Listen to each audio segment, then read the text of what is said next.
करहल से सपा के तेज प्रताप यादव आगे चल रहे हैं, ये इस वक्त का अपडेट है। 9 सीटें हैं।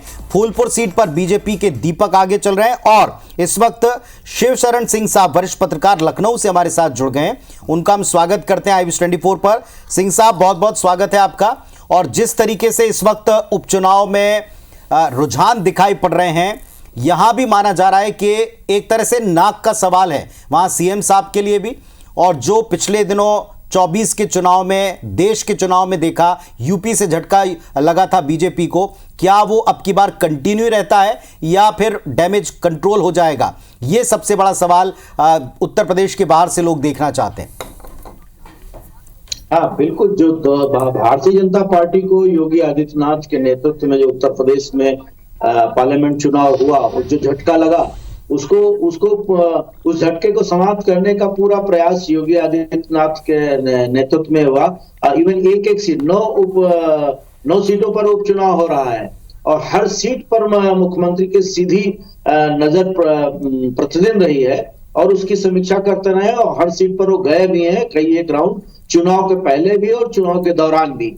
और इवन उन्होंने अपने सारे मिनिस्टर्स को और दोनों डिप्टी सीएम को भी महत्वपूर्ण जिम्मेदारी दी, एक सीट की निगरानी रही, क्योंकि ये नाक का सवाल है अखिलेश यादव समाजवादी पार्टी के राष्ट्रीय अध्यक्ष उनका, कि वो 2024 में जो उत्तर प्रदेश में अपनी बढ़त बनाई है उसको बरकरार रखने की, और जो भाजपा का जो ग्राफ गिरा लोकसभा चुनाव में उसको 2022 के रूप में लाने में योगी आदित्यनाथ ने पूरी मशीनरी और पूरा संगठन, और इस बार एक खास बात ये रही है इस बाई इलेक्शन में कि राष्ट्रीय स्वयं संघ ने जो है हर सीट पर काम किया है, जो कि लोकसभा में वो न्यूट्रल में चला गया था, उसको इग्नोर भी किया गया था। लेकिन इस बार संघ के कार्यकर्ताओं ने भी पूरा भारतीय जनता पार्टी के साथ, उसके प्रत्याशियों के साथ ये आपने बड़ा फैक्टर बताया सिंह साहब, ये आपने बहुत बड़ा फैक्टर बताया, क्योंकि बैकबोन है भारतीय जनता पार्टी की,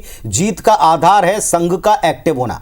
चाहे आप देख लें पश्चिम बंगाल जैसा टफ स्टेट हो, पूर्वोत्तर हो, जब तक बेस ना हरियाणा हो, ये ताजा एग्जाम्पल्स चुनाव के हैं कि अगर संघ छिटका है, नाराज है या साथ नहीं देता नजर आता एक्टिवली, तो दिक्कत हो जाती बीजेपी को। लेकिन यहां आपने बहुत अच्छी बात बताई कि उसने बड़ी मेहनत की है, योगी साहब ने बड़ी मेहनत की है, क्योंकि जादू नहीं चल रहा, खत्म हो गया, ऐसे बहुत से बातें कही गई थी, लेकिन अब ये ऐसा दिख रहा है कि असरदार हो सकता है। हमारे साथ में एक और गेस्ट जुड़े हैं, परिचय करा दें।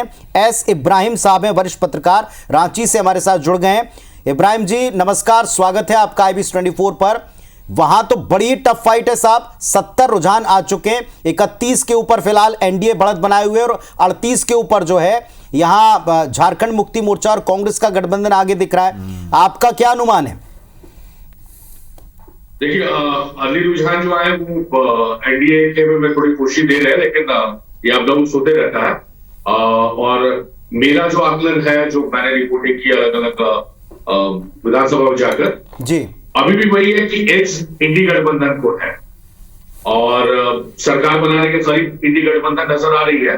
हालांकि जयराम की पार्टी कितना डैमेज करेगी और कितना डैमेज करेगी, इंडिया फोल्डर को करेगी या एनडीए फोल्डर को करेगी, उसमें बहुत कुछ डिपेंड करता है। हालांकि बहुत उत्साहित होकर जेएमएम के केंद्रीय महासचिव सुब्रत भट्टाचार्य ने परसों प्रेस कॉन्फ्रेंस कर 60 सीटों पर अपनी जीत दिखा दी और बाकी की सीटों पर फाइट दिखा दी। हालांकि ये नंबर नहीं होने वाला है, इससे बहुत कम नंबर होने वाले हैं।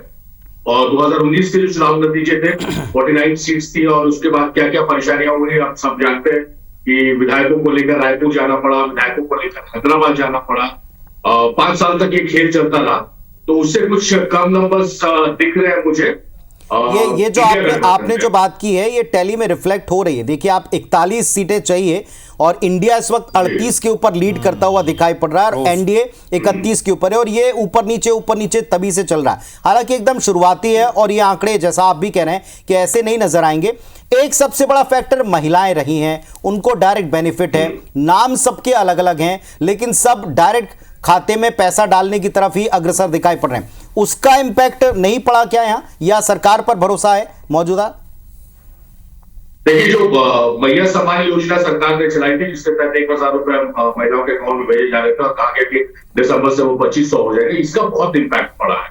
और खास करके सेकंड फेज में जो वोटिंग हुई 38 सीटों पर, खास करके फोकसिंग ऑन संथाल परगना, उधर आप देखेंगे भगवान न करे कि ये कोई साजिश हो, लेकिन यदि ये साजिश है तो ये निश्चित तौर पर ये चुनाव आयोग के विश्वसनीयता पर एक बड़ा सवाल खड़ा करती है।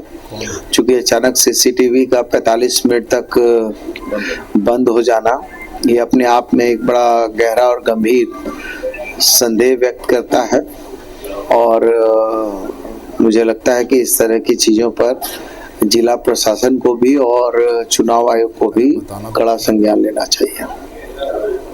चलिए, वहां कुछ गड़बड़ियों का जिक्र करते नजर आ रहे हैं, इनकी डिटेल्स पे हम लेंगे। और नवीन हमारे साथ में जुड़ गए हैं। और नवीन, आप बताएं, आपके पास में कोई अपडेट है बुधनी सीट को लेकर के? हमारे पास में तो ये बताया गया था कि वहां कांग्रेस पार्टी को लीड दिखाई पड़ रही शुरुआती रुझानों में। आपके पास क्या अपडेट है?